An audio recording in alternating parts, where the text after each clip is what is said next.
आइए संगत जी, आज के सत्संग की शुरुआत करते हैं और सत्संग शेयर करने के लिए इनवाइट करेंगे जनरल संधू अंकल को। अंकल प्लीज आएं और सत्संग शेयर करें। जय गुरु जी। गुरु जी जी। का बहुत शुक्राना कि आज ये मौका दिया मेरे को सत्संग करने का, वो भी अपने बड़े मंदिर के स्थान पर। तो मैं अपना सत्संग शुरू करता हूँ। हमारे गुरु जी के साथ 2003 में पहली बार मिले। गुरु जी के बारे में सुना तो बहुत था पहले, लेकिन उन्होंने हमें बुलाया नहीं इससे पहले। मेरे ब्रदर और भाभी तो बहुत देर से जा रहे थे, लेकिन हम नहीं जा सके। और चाहे गुरु जी पंचकूला में थे, हम चंडी मंदिर में थे। लोग जाते थे चंडी मंदिर से, बहुत लोग जाते थे, लेकिन हम नहीं जा पाए। दिल नहीं करता था उस टाइम पे। और मतलब ये है कि गुरु जी नहीं बुलाना चाहते थे उस टाइम। बल्कि जब हम जाने लगे तो आंटी ने पूछा, आंटी गुरु जी हम वहां रहते थे पंचकूला में, आप थे, हम चंडी मंदिर में थे, आपने हमें तब क्यों नहीं बुलाया? तो स्माइल करके कहते तभी तो अभी रात के 3 बजे तक बैठाए रखता हूँ। तो ये 2003 में सबसे पहले मेरी वाइफ बब्बू आंटी गई गुरु जी के पास मेरे भाभी के साथ, और 2 बार गई। गुरु जी ने से मिली, गुरु जी ने कहा आया करो। तो शी वाज़न्ट श्योर कि मैं भी जाऊंगा या जाके खुश होऊंगा या नहीं। तो गुरु जी को कहते कि गुरु जी अगर हम ना आ सके तो आप बुरा तो नहीं मनाओगे? गुरु जी स्माइल करके कहते आया करो। खैर बब्बू आंटी ने आके मेरे को पूछा, मैंने कहा क्यों नहीं, अपने को जाना चाहिए गुरु जी के पास। मैं तो खुद लिविंग गुरु ढूंढ रहा हूँ, और अगर गुरु जी है तो जाना चाहिए, शायद यही हमारे गुरु हो। तो हम गए, पहली बार मैं गया। गुरु जी अपने इसमें अंपायर स्टेट में, गुरु जी तो अपने कमरे में थे उस टाइम पे। तो उनके सिंहासन पे माथा टेक के बैठ गए, सब बैठ गए उधर ही। फिर क्योंकि कोशिश होती थी मैक्सिमम आदमी लोग अंदर आ सके, वो सेवादार आपको पीछे पीछे धकेलते थे कि जितना कम जगह ले उतनी अच्छा है। और मेरे से ज्यादा देर कमर की प्रॉब्लम होने की वजह से चौकड़ी मार के ज्यादा देर बैठा नहीं जाता था। तो मैं उठ के आके बाहर बरंडे में बैठ गया। गुरु जी आए, सत्संग चलता रहा। उसके बाद में आपको मालूम है लंगर शुरू हुआ। तो आंटी और मेरा बेटा पहले शिफ्ट में थे लंगर में। तो लंगर छक के बाहर आए तो मेरे को कहते आपने जाओ लंगर नहीं छकना। मैं क्या भाई, मैं तो नहीं गया था अंदर, अभी मैं इधर ही ठीक हूँ। तो वो हाथ धो के वापस आए, फिर अंदर गया, कहते चलो आओ फिर गुरु जी की से आज्ञा लें और फिर चलें। मैं क्या आज्ञा क्या लेनी, कह रहे मत्था टेकना उनको जाने से पहले। तो मैंने कहा टेक तो दिया था जब आए थे। तो वो तो उनकी कुर्सी थी। मैं कुर्सी को अगर गुरु जी मानते हो कि उन्हीं की कुर्सी है तो उनको मत्था टेक, उन तक पहुंचता है तो फिर दोबारा क्यों टेकूं मैं नहीं गया। आंटी गई अंदर, बेटा गया, मेरी नीस भी थी साथ में, गए अंदर। गुरुजी ने इनको बोला बैठे हो। और थोड़ी देर के बाद कहते जर्नैल कितने है, बाहर खड़ा है। मैं बाहर खड़ा था, जाओ बुलाओ उन्हें। तो मेरी नीस आई, कहती आपको गुरुजी ने बुलाया है। मैं कहा जरूर आपकी आंटी ने बोला होगा। नहीं नहीं, आंटी ने कुछ नहीं बोला, गुरुजी ने खुद ही बोला है आप आओ। खैर जी मैं गया, मत्था टेका गुरु जी को। अभी पहुंचा ही था नजदीक गुरु जी के लाइन में, तो गुरु जी कहते हैं जनरल संधू। मैं क्या हाँ जी। हार्वर्ड को ईगो बहुत है। साथ के साथ ही उन्होंने बताया ट्विंस सिद्धू चंडीगढ़ सेक्टर 16। मेरे को तसल्ली देने के लिए, जैसे गुरु जी सबको देते थे, कि वो जानते हैं कि मैं, मेरा समधी जो है वो 16 सेक्टर चंडीगढ़ में है, और मेरा जो दामाद है वो ट्विंस में से एक है। तो साथ में मेरे को कहते संधू ते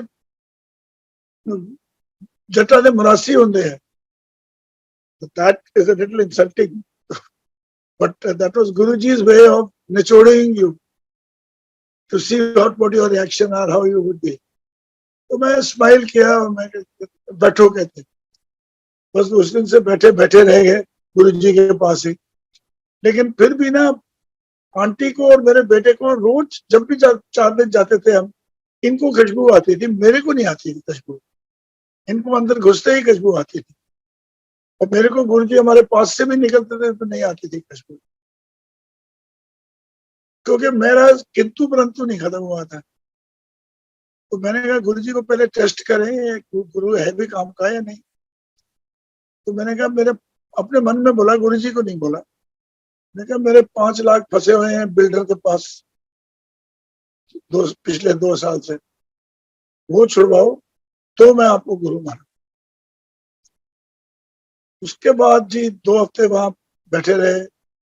कई बार इसको क्या, रोज जब संगत चली जाती थी, कम लोग रह जाते थे, तो गुरुजी नई संगत के बीच में आप पुरानी संगत कोई अंकल या आंटी बैठा के बोलते चलो सत्संग करो, इनको बताओ अपने सत्संग। तो ऐसे सत्संग चलते रहे और मैंने देखा कि गुरुजी तो इतनी क्या चीज है, ये तो हमें भवजल पार करके इस दुनिया से पीछा छुड़ा सकते हो। मैं इनसे क्या चीज मांग बैठा 5 लाख।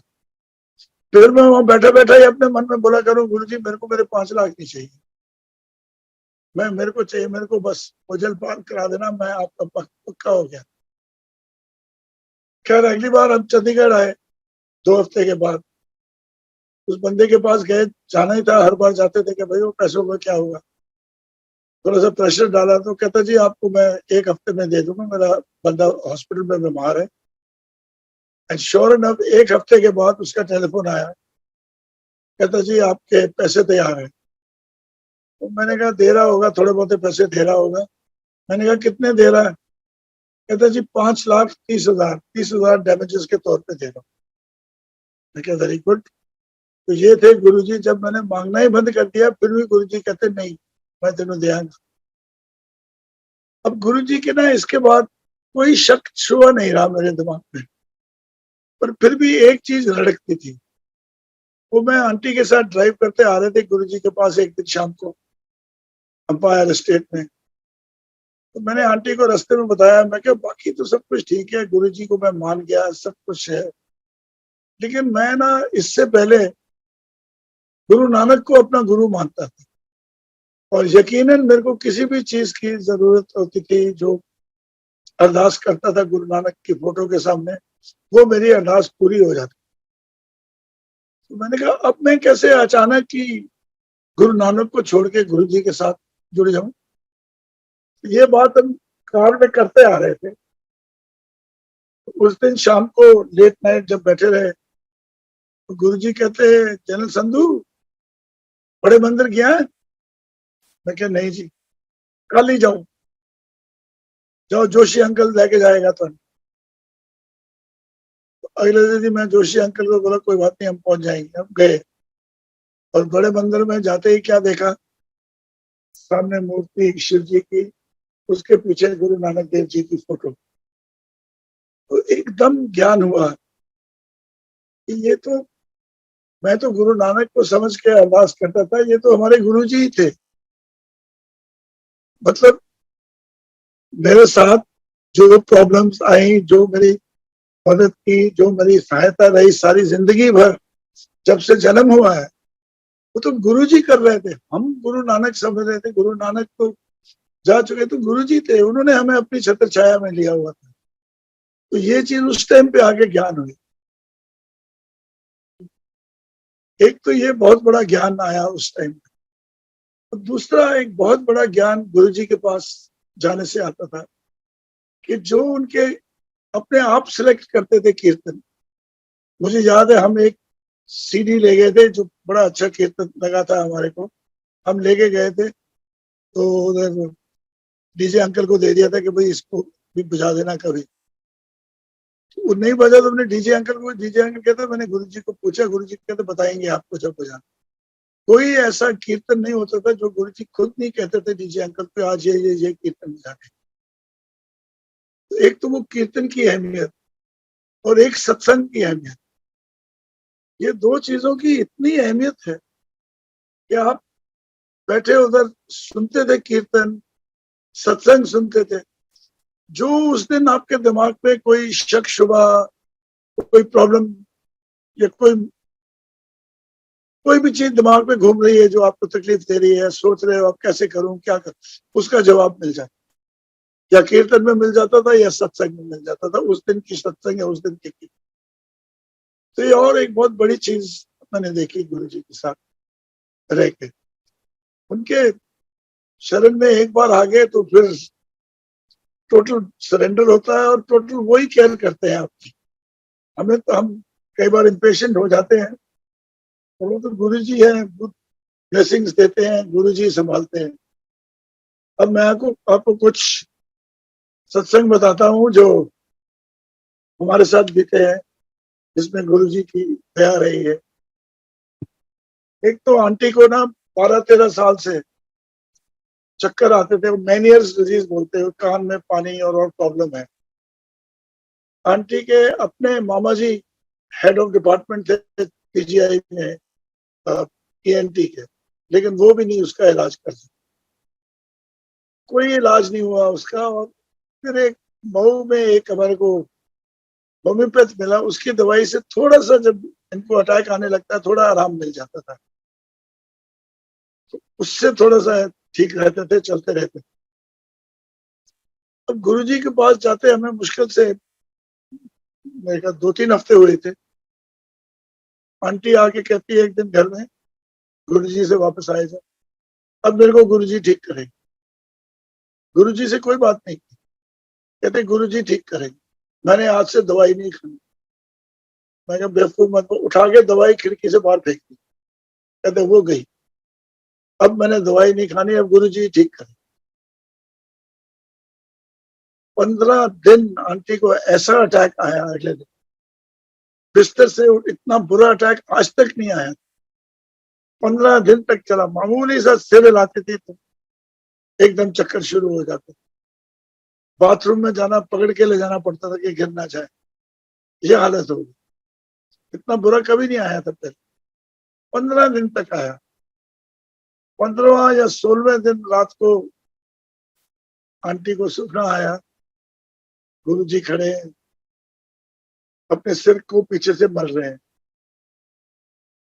और बस इतना ही है, कोई बात नहीं हुई। अगले दिन सुबह आंटी उठी, बिल्कुल साफ, क्रिस्टल क्लियर दिमाग, crystal clear brain, crystal clear head, कोई चक्कर नहीं, कुछ नहीं। वो 12-13 साल की बीमारी उस दिन खत्म ही हो गई, उसके बाद नहीं हुई, आज तक नहीं हुई।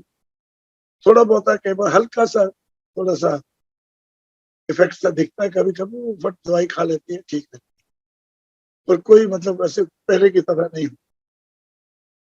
यही नहीं, फिर 3-4 महीने के बाद आंटी को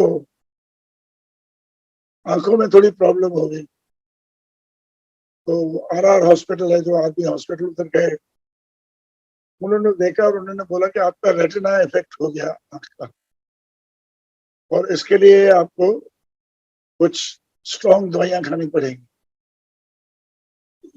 लेकिन खाने से पहले आप एक बार अपना टीबी टेस्ट कराओ, क्योंकि इन दवाइयों से कई बार जो बॉडी के अंदर टीबी होता है वो एक्टिवेट हो जाती है, तो चेक करना चाहिए कि आपकी बॉडी में टीबी है या नहीं। लेटेंट टीबी देती है, आंटी ने चेक कराई तो वो टीबी भी थी, अब काफी चक्कर में थी। तो बैठे गुरुजी के पास गए थे, गुरुजी से कभी बात नहीं की हमने, ना कभी गुरुजी को कोई प्रॉब्लम दी। हमारे मन में तो यही होता था कि गुरुजी को नहीं बोलना, गुरुजी पहले ही इतनी तकलीफें सहते हैं अपने ऊपर, जो है उन जाने जाने उनको मालूम है, जो करना अपने आप करें। तो वहां आंटी खड़ी थी तो थोड़ी मरोज लग रही थी, तो रोमा आंटी आए, कहते आंटी क्या हो गया? मैंने कहा नहीं कुछ नहीं, बस इतना ये है। कहते ले गुरुजी से बात करो जाके। आंटी कहते नहीं गुरुजी से नहीं, लेकिन मैं बोलती हूँ जाके। वो जबरदस्ती जाके उसने गुरुजी को बता दिया। यार गुरुजी ने कुछ नहीं बोला, सत्संग होता रहा, बाद में हम बैठे रहे, रात को लेट तक बैठते थे। और जब वापस आने लगे तो गुरुजी को मत्था टेका, तो गुरुजी ने कुछ नहीं बोला। तो आंटी ने समझा कि इनको मालूम है तो कुछ बोलेंगे, तो उनकी तरफ देखा तो गुरुजी कहते, हाँ अखा दी प्रॉब्लम है, तेरे घर जड़ी बोतल आई हुई फिरोजपुर तो शहद दी। उनको मालूम था कि घर में एक बोतल शहद फिरोजपुर मेरे इन-लॉ के उधर से आया हुआ है, वो लेके आ, एक छोटी बोतल छुपा के मैं ब्लेस करांगा। और वो अपनी अखा छुपाई। ठीक है, गुरु जी उसको ले आए, डाला। एक आधे हफ्ते का गुरु जी कहते अखा टेस्ट कराइए। मैं कहा गुरु जी हम चंडीगढ़ जा रहे हैं, हमारा अपना फैमिली डॉक्टर है, तो उससे चेक कराए। यहाँ आके चेक कराई, उसने देखा तो आंटी को कहता है थोड़ा सा आपको ना लाइट मेडिसिन लेना पड़ेगा, इतना स्ट्रांग नहीं होता, और आप प्लीज लीजिए, कुछ नहीं होता, टीवी का कोई फिक्र नहीं। ले ही, और कहता जी हफ्ते के बाद या 10 दिन के बाद शायद बोला आप आ जाइए, और आने से पहले एक बार टीवी चेक कराई। जाके आंटी ने टीवी चेक कराई, कोई टीवी नहीं। उधर आए डॉक्टर आई स्पेशलिस्ट के पास, उसने आंखें देखी, कहता ठीक है। हाँ, पहले तो बात तो उसने जब आंटी को जब दवाई दे रहा था तो आंटी ने पूछा कि मैं ये शहद डाल दिया करूँ आंखों में। तो आंटी पढ़े लिखे हो, आपको वो शहद डालना है, ये क्या गांव वाली बात कर रहे हो, शहद तो और खराब करेगा। हो गई बात, बाहर आए तो मैंने आंटी को पूछा फिर, कहते शहद तो डालूंगी। गुरुजी ने बोला, मैं बिल्कुल डालना है वो तो डॉक्टर साहब की दवाइयां भी डालते रहे, खाते भी रहे, आंख में दारू दिया वो भी डालते रहे, और शहद भी डालते रहे। तो 10-12 दिन के बाद जब दोबारा गए डॉक्टर के पास, उसने देखा, उसने ठीक समझा के बहुत बिल्कुल ठीक है अभी। और उसने आंटी को पूछा कि आप भगवान में भरोसा करते हैं? कि हाँ करते हैं। आप क्यों पूछ रहे हो?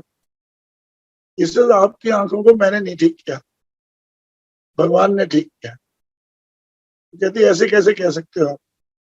कहती मेरे पास एक लड़की आती है, आपकी आंखें उससे कम से कम 50% ज्यादा खराब थी उसकी आंखों से।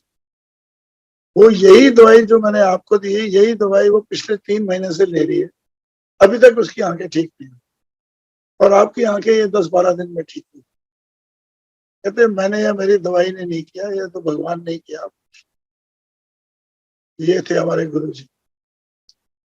गुरु जी की जैसे जगह जगह हमारे 2 बार एक्सीडेंट हुए। जेन कार थी, पहली बार अम्बेसडर कार साइड से आके लगी, खिंच गई, हमारी गाड़ी एक तरफ चलती गई।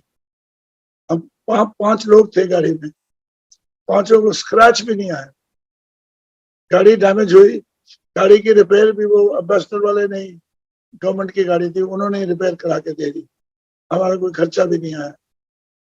दूसरी बात, आंटी चला रही थी वही जेन कार, और उसके आगे से लड़की ने एकदम शार्प कट मारा तो घबरा गई आंटी, और गाड़ी आउट ऑफ कंट्रोल हो गई, एक्सीलेटर दब गया, गाड़ी गई बिल्कुल खाई की तरफ जा रही थी। खाई से पहले खड्डा था, खड्डे में लग के गाड़ी छलांग मार के साइड में हुई, और आगे आगे पिलर में लग के खड़ी हो गई। गाड़ी आगे से पूरी दबी गई, अंदर उसके क्लच पेडल, ब्रेक पेडल कोई कुछ नहीं दिख रहा था, उसके ऊपर मेटल आ गया। लेकिन आंटी की टांगे बिल्कुल ठीक, आंटी सेफ पीछे बैठी हुई, अंदर बैठी हुई। वो गुरु जी ने किया कि वो जो खड्डा है उस खड्डे में से झटका लगा, आंटी की टांगे ऊपर उठ गई, पिलर में जाके लगी। तो उस टाइम पे आंटी की जो लाते हैं वो पैर जो है उस थे ही नहीं पेडल्स के ऊपर, जब पेडल लगते तब। ये गुरु जी की मेहरबानियां हैं। हमारा बेटे का सत्संग है, शिप पे जा रहा था, मर्चेंट नेवी में है, तो गुरु जी को कहता है गुरु जी मैं शिप पे जा रहा हूँ, तो मेरी एक रिक्वेस्ट है। कहते बोलो बेटा। कहते मैं कभी कभी आपको टेलीफोन कर दिया करूं। तो गुरुजी उसको कहते बेटा टेलीफोन तो मम्मी डैडी को करते हैं, अपनी तो टेलीपैथी चलेगी। कह दिया, चले गए, चला गया बेटा। गुरुजी कई बार पूछते थे बब्बू आंटी से, मेरे से, बेटा कैसा है, ठीक है जी। एक दिन ना गुरुजी के पास बैठे हुए काफी लेट नाइट, वही 1-2 बजे। गुरुजी कई बार बाहर चले जाते थे, किसी को ब्लेस करने कहीं चले जाते थे।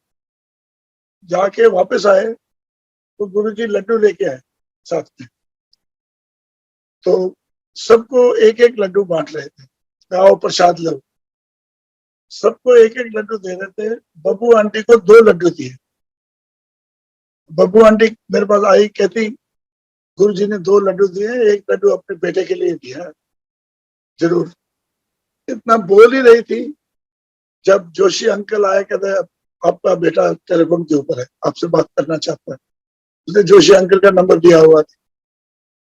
तो मैं क्या तूने यहाँ कैसे रिंग किया? कहता ऐसे ही, बस मैंने सोचा पता नहीं कर दूं, आपको शायद उधर ही हो। तो बात किया, मैंने बात की 1 मिनट उसके साथ, फिर मैंने बोला तेरी मम्मी को भेजता हूँ। किया तो मैं वापस गया तो गुरुजी ने मेरी तरफ देखा। मैं क्या गुरुजी बेटा था, उसका टेलीफोन आया, मालूम है कहते। तो ये था। और हमने अपने बेटे को जब वापस आया पूछा कि क्या हुआ उस दिन, तूने कैसे, कभी कभी तो मंदिर में टेलीफोन नहीं करता था हमारे, तो उस दिन कैसे किया तूने मंदिर? कहता पता नहीं, मैं सोया उठा रात के 1-1:30 बजे पे, मेरा दिल किया टेलीफोन करने को, मुझे लगा कि मैं उधर टेलीफोन कर दूं, मैंने उधर टेलीफोन कर दिया। ये गुरुजी की टेलीपैथी थी। तो उसको उस टाइप पे उसको प्रॉमिस किया था कि अपनी टेलीपैथी चलूंगी, तो दिखाना था उसको कि ये देख टेलीपैथी। गुरुजी की मेहर तो जगह जगह पे होती रही।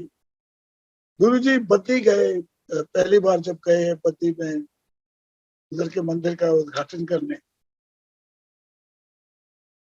तो उससे पहले गुरुजी ना, हमारा घर बन रहा था जीरकपुर में, सिल्वर सिटी में। तो हमेशा पूछते थे मेरा कमरा तैयार हो गया? हम कहते गुरुजी कमरा नहीं है, आपका तो पूरा घर है। तो स्माइल करते थे। अरे वो बद्दी गए, तो बद्दी से वापस आते हैं, वो सिल्वर सिटी जो हमारी कॉलोनी है हाईवे के ऊपर ही है। तो वापस गए, चले गए। तो अगली बार जब मंदिर में हम गए तो कहते हैं तेरा घर ब्लेस कर आया मैं खलो के।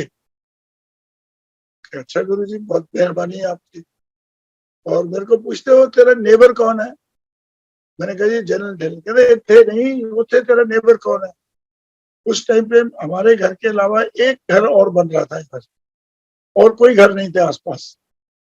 तो मैंने बताया अग्रवाल। अच्छा, हमें मतलब गुरुजी को मालूम था कि एक ही है। फिर मेरी वाइफ कहती जी, बब्बू आंटी कहती गुरुजी घर के पीछे ना बड़े खेत है। तो स्माइल करके कहते ले लेने थे, खरीद लेने थे, पटवारी नहीं माना और स्माइल करने लग गए। वो असल में रिटायर्ड पटवारी के खेत थे। हमने बड़ा जोर लगाया कि तो 1 एकड़ पीछे हमको दे दे यार, क्योंकि इस तरह से हमारा घर जो है फार्म हाउस बन जाएगा और सामने वाली साइड से हम कॉलोनी में हो जाएंगे। वो नहीं माना, वो पटवारी था, उसको मालूम था रेट बढ़ेंगे। बड़ा जोर लगाया हमने ऊपर, पर नहीं माना वो देने के लिए। तो लेकिन गुरुजी को मालूम था, तो पटवारी नहीं माना। ये थे गुरुजी। और फिर ना जब गुरुजी ने चोला छोड़ा, तो मेरे जितने भी मिस्त्री काम करते थे घर पे, वो बारी बारी आए मेरे को मिलने। तो घर तो बन चुका था, लेकिन अफसोस करने कि आपके गुरुजी चोला छोड़ गए। तो उनमें से एक आया, कहता जी आपके गुरुजी बहुत महान आदमी थे। तो मैंने कहा तेरे को कैसे पता है, तू तो गुरुजी को कभी देखा भी नहीं।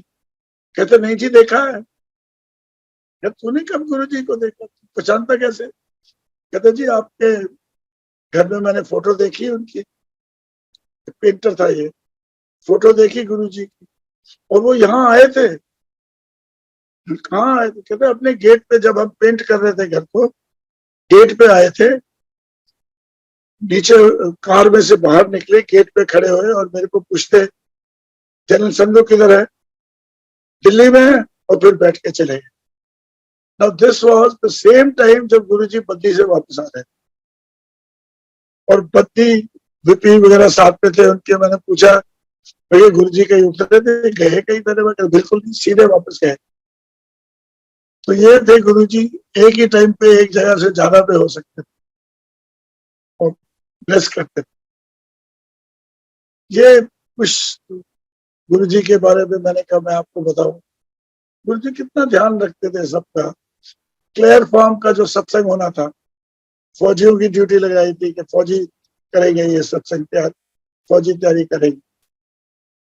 उसमें सब कुछ हो गया, फैसला भी हो गया, क्लियर फॉर्म में होगा, गुरुजी ने अप्रूव कर दिया। पर गुरुजी, जनरल कपूर हमारे सीनियर थे, वो सबका काम जिम्मेवारी लेते थे, हम सब उनकी मदद कर रहे थे। तो गुरुजी डेट नहीं बता रहे कि किस दिन होगा। हमने बोला गुरुजी सत्संग किस दिन? तो दसांगे। अल्टीमेटली उन्होंने उस साल की 31 तारीख को किया। ये वो दिन था जिस दिन सुनामी आई। गुरुजी ने वो बड़ा सत्संग इसलिए रोका हुआ था कि उस दिन करेंगे ताकि मैक्सिमम जो अपने भगत हैं वो हाजिर होंगे, इधर उधर नहीं होंगे जब सुनामी आती है। बल्कि 2 फैमिलीज थी जिन्होंने टिकट खरीदी हुई थी और बैंकॉक जाना या थाईलैंड जाना था, उनको गुरुजी ने रोक दिया जाने से। वो बेचारे लोगों को बोले यार गुरुजी को बोलो जाने दें। गुरुजी कहते बिल्कुल नहीं जाना, अगर वो चले जाते तो वो वापस नहीं आते। कितना गुरुजी मतलब हम लोगों का ध्यान, सबका ध्यान रखते और रखते थे। गुरुजी की ब्लेसिंग्स तो हमेशा रही हमारे साथ, सबको ब्लेस करते थे, सबके साथ रहती थी। मैं अपना जो हमारे साथ हुई 3-4 चीजें जो कि खास ब्लेसिंग क्या, मैं तो उसको बख्शिश कहता हूँ, उनकी बख्शिश थी हमारे ऊपर। एक तो यही क्लियर फॉर्म वाले फंक्शन में उन्होंने अपनी चाय मेरे पास भेजी पीने के लिए, उनकी चाय। इससे बड़ी ब्लेसिंग क्या हो सकती है, इससे बड़ी बख्शिश क्या हो सकती है कि गुरु अपनी चाय आपको भी दे पीने के लिए। इस तरह एक दिन कहीं मैरिज पे जाना था, मुझे अंपायर स्टेट में बुला लिया कि तू था ये तो आप इकट्ठे चलाएंगे। उस दिन मेरे से अपनी पगड़ी बंधवाई। तो तुर्रे वाली पग बननी है, मेरे को तुर्रे वाली पगड़ी बांधनी भी नहीं आती थी, पर मैंने ट्राई की। पहली बार ढीली रहेगी, फिर मैं गुरुजी थोड़ी ढीली है, कहते हाँ, कहते एक बार और, फिर दोबारा बांधी, ठीक। सुधा आंटी कहती जी मैं शीशा दिखाऊं, कहते जरूर, मैंने देख लिया, ठीक है बिल्कुल। ऐसे उनकी बख्शिश, उनकी जुत्ती उन्होंने हमारे को दी। एक दिन रात को जब जाने लगे वापस, तो जुत्ती उतार के आंटी को कहते ला जा। फिर एक उनका फोटो फ्रेम में, सिल्वर फ्रेम में फोटो अपना स्वरूप, वो उन्होंने हमें दिया अपने हाथ से। पूरी दिन पूरी शाम उसके साथ खेलते रहे, टक टक टक टक करते रहे। और जब जाने का टाइम आया तो हम आंटी को कहते आ ले जा। तो ऐसे गुरुजी का बहुत कुछ ब्लेसिंग भी है, कह दो अपना हम उसको बख्शीश भी कहते हैं। गुरुजी की मेहर है, मेहर रहेगी, हमेशा रहेगी। तो मैं आपको एक सत्संग सुनाता हूँ जो गुरुजी के चोला छोड़ने के बाद का है। हम लोग ना हांगकांग जा रहे थे मेरी बेटी के पास।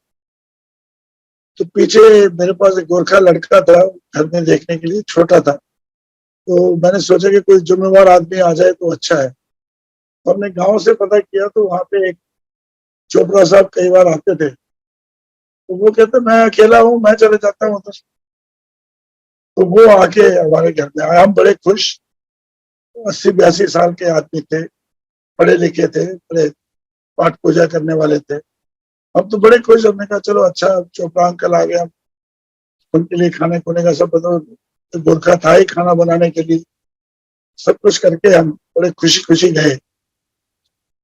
फिर 2 हफ्ते हम हांगकांग में थे, तो मेरे गोरखे के फादर का SMS आया, your servant caught by police. मैंने सोचा भाई गोरखा है, गर्म दिमाग होता है इनका, लड़पड़ा होगा किसी के साथ, पुलिस ने पकड़ के लॉकर में डाल दिया होगा। तो मैंने अपने नेफ्यू को टेलीफोन किया, मैं कहा यार वहां जाके देख क्या गड़बड़ होगी, उसको बेचारे को छुटाओ। तो मेरा नेफ्यू आया इधर, तो फिर उसका टेलीफोन आया, कहता अंकल वहां तो बात ही कुछ और है। मैं कहा क्या हो गया?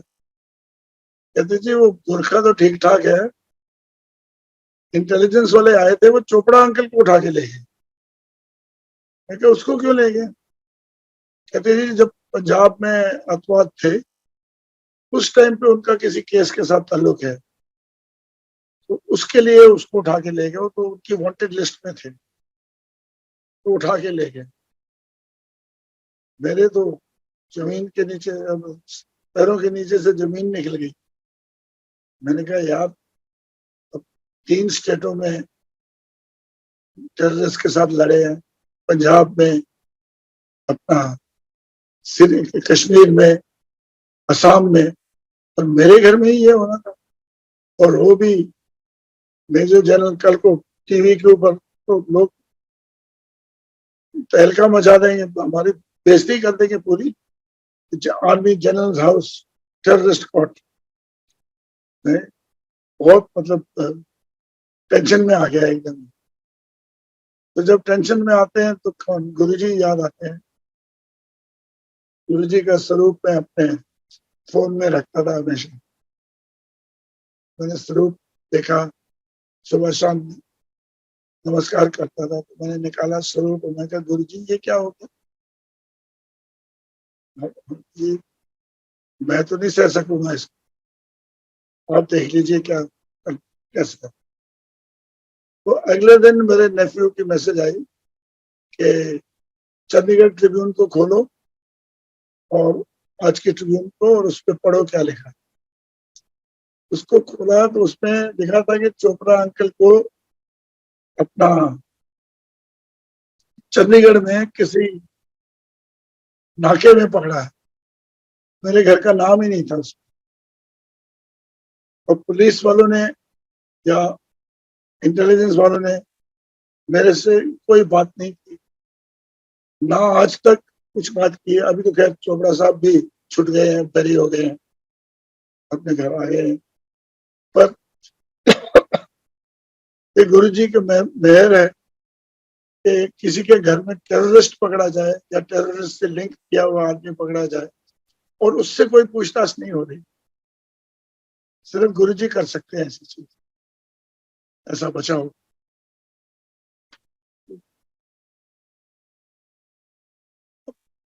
इससे ज्यादा क्या कह सकते हैं गुरु जी के लिए।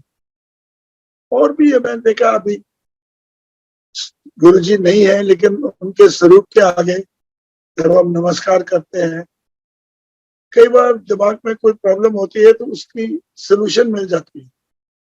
कई बार उनकी खुशबू आ जाती है स्वरूप के आगे।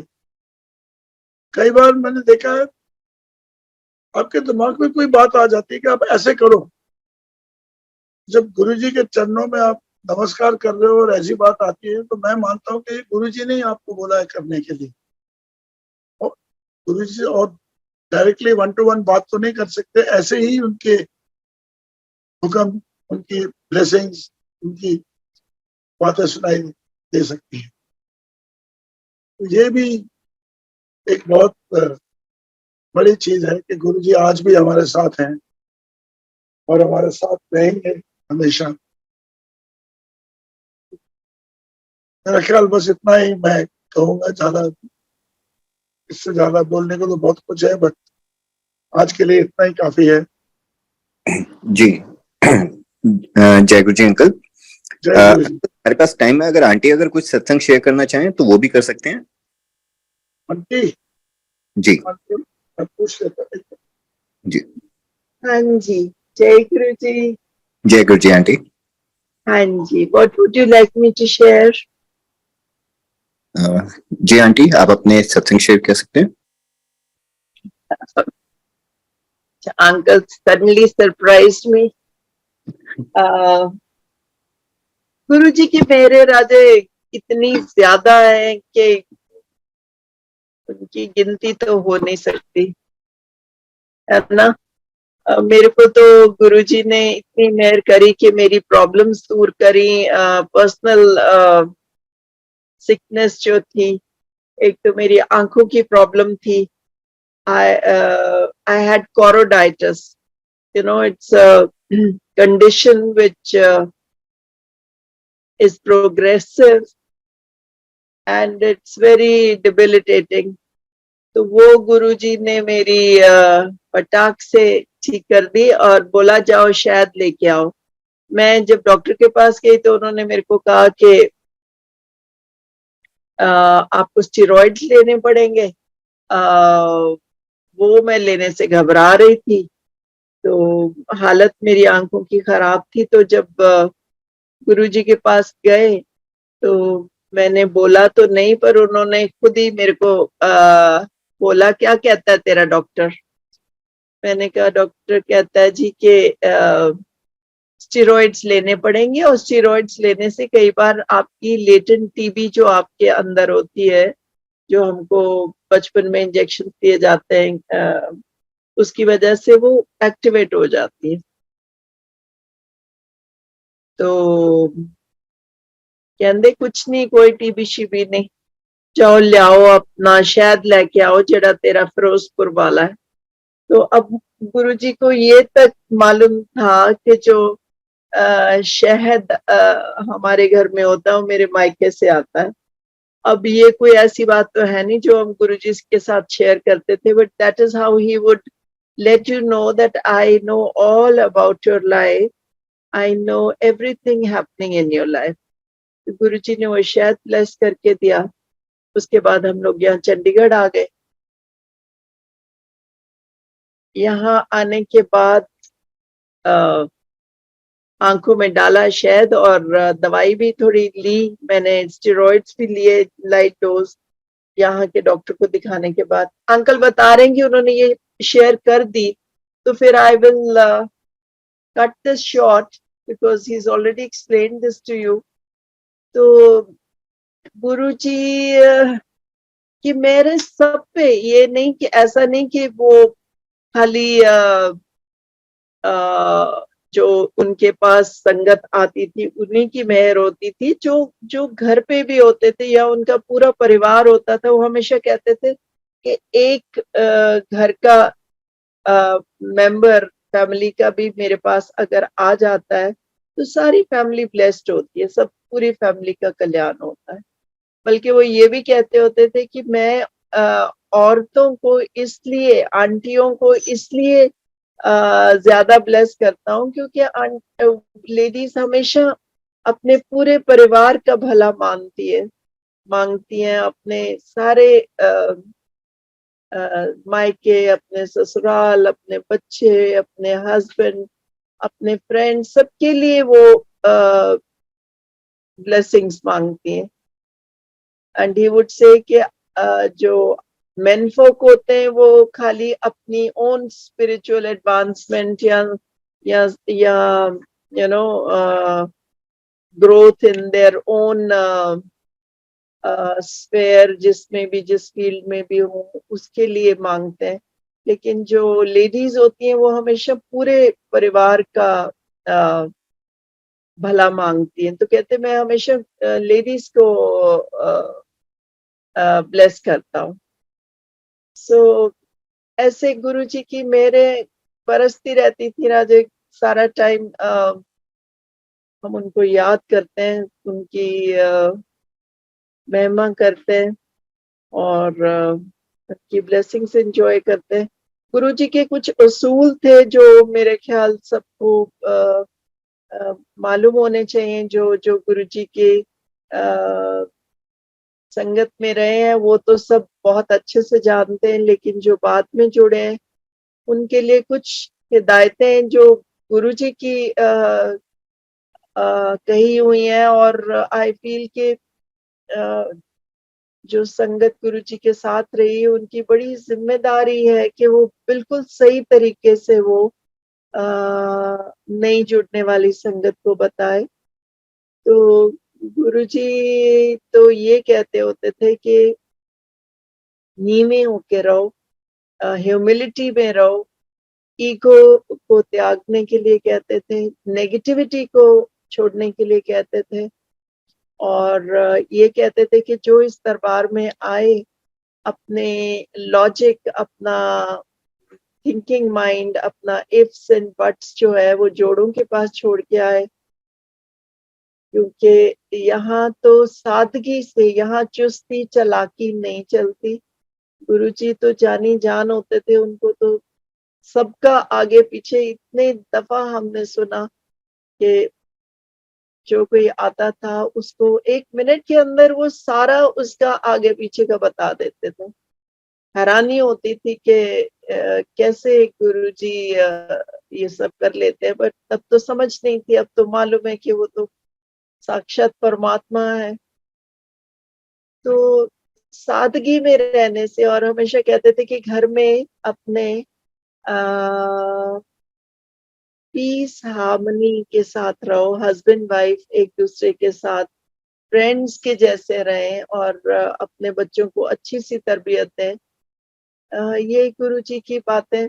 और यही कहते होते थे कि जो मांगने वाली चीज है वो तो कोई मांगता नहीं, कोई दौलत मांगता है, कोई सेहत मांगता है, कोई शादी नहीं हो रही है। रिमेम्बर एक बार मुझे पता चला, कोई बता रहे थे, कहते एक बार गुरुजी बाहर खड़े हुए थे अपने गेट के पास, और कोई आया, कहते यहाँ सुना है कोई गुरुजी रहते हैं। तो कहते कि क्या करना है तुमको, क्या काम है गुरुजी से? कहता जी मेरी शादी नहीं होती। कहते मेरी भी नहीं हुई, जा भज जा। तो जिस किसी को मीनिंगलेस फरमाइशें लेके जो पहुंचते थे, फिर उनको गुरुजी जो और जो इम्पेशंस के साथ आते थे कि हम वहां जा रहे हैं इसलिए कि हमारा काम हो जाए, हमारा जल्दी से जो मुसीबत में जल्दी से वो दूर हो जाए। तो अगर इम्पेशंस भी लोग दिखाते थे तो गुरुजी से डांट पिट जाती थी। तो कई दफा हमने उनको कहते सुना कि मैं थे कोई दफ्तर खोल लिया, चलो भाजो, मैं कोई डॉक्टर है, चलो पीछे जाके बैठो। कल्याण वो सबका करते थे, चाहे जो उनके दर पे आ जाता था उसका कल्याण तो होना ही होना है। पर वो उनकी मौज होती थी, कैसे किस वक्त कितने वक्त के बाद या कितनी जरूरत है उस आदमी को, अब हम नहीं जानते, हम लोग तो भिखारी होते हैं ना, मांगने में रहते हैं। और गुरुजी वो काम करते थे जो आपके लिए अच्छा है, जो आपकी बेहतरी के लिए अच्छा है, जो आपके परिवार के लिए अच्छा है। सो यही है कि ह्यूमिलिटी में लोग रहें, और गुरुजी के साथ डायरेक्ट कनेक्शन रखें, ये बहुत जरूरी है। किसी और की बातों से इम्प्रेस नहीं होना, अपने आप को उसके साथ कंपेयर नहीं करना कि वो तो, उनको तो गुरुजी रोज ड्रीम्स में नजर आते हैं, उनको खुशबू आती है, उनके लंगर प्रसाद में ओम बनता है, या उनको गुरुजी की आवाज सुनाई देती है। Every person is on his own journey. Everybody has his own spiritual journey. जो गुरु जी के ब्लेसिंग्स हैं, बस आंख बंद करके उनको मान लो कि वो हैं और आपका ध्यान कर रहे हैं। अगर आप उनको तहे दिल से, सच्चे दिल से याद करते हो, तो आप आपके वो साथ हैं, आपके अंग संग हैं, आपके इर्द गिर्द है, और आपकी सब बात की सुनवाई होती है। इस चीज का शक ना रखें, और गुरु जी को टेस्ट ना करें। कई दफा मैंने सुना है, कई यंग बच्चे या लड़कियां या जो तकलीफ में होता है, कि गुरु जी को इशारा तो देना, हमें पता तो चले कि गुरु जी हैं भी कि नहीं, हमारी बात सुन भी ली कि नहीं। तो ये जो वक्त होता है, ये हमारा गुरुजी को टेस्ट करने का नहीं होता, ये गुरुजी हमको टेस्ट कर रहे होते हैं, ये हमारा टेस्ट हो रहा होता है। तो उसमें उसमें आपको पास होना है विद फ्लाइंग कलर्स। आप यूं ना सोचें कि आप गुरुजी को टेस्ट कर रहे हैं कि हाँ अगर आप कुछ हो तो कुछ करके दिखाओ। अब ये जो सोच अगर रखेंगे तो ये तो फिर वही बात हो गई ना, वो सादगी नहीं रही, वो भाव नहीं रहा, वो सच्चाई नहीं रही। तो गुरुजी के आगे वही बात, we keep hearing the word surrender, और कई लोग पूछते हैं कि सरेंडर क्या क्या करें, कैसे सरेंडर करें। Surrender is just letting yourself be in his शरण कि गुरु जी हम आपके बच्चे हैं, अब हमारी समझ से बाहर है, हमारे बस की बात नहीं है, अब जो भी करना आपने करना है, जो आप करें अच्छा हमारे लिए अच्छा ही होगा। अब हमको अच्छा लगे या बुरा लगे, अब बुरा लगे तो फिर उसको भी आपने ही संभालना है, वो समझ भी आपने देनी है, वो स्ट्रेंथ भी आपने देनी है, जो तकलीफ में से गुजर रहे हैं उसको बर्दाश्त करने का भी ताकत आप ही ने बख्शनी। तो सरेंडर जो है that's a natural thing, I mean you don't have to think about it. We don't we surrender to sleep every night when we hit the bed or hit the pillow, you know, the sleep comes on its own, that's a kind of surrender. So ऐसे ही gently जैसे आपको नींद आ जाती, इतनी gently आपने गुरुजी के को अपने गुरुजी को के रंग में अपने आप को रंग देना। सो यही गुरुजी की हिदायतें जो हमने ध्यान रखनी है। और दूसरी बात, सत्संग जो है उसको भी सादगी से, उसको भी सिंपल तरीके से, जरूरी नहीं होता कि हमने बहुत बड़ा इकट्ठ करना और फिर कहना है कि जी हमने सत्संग किया उसमें 1500 लोग आए या 2000 लोग आए।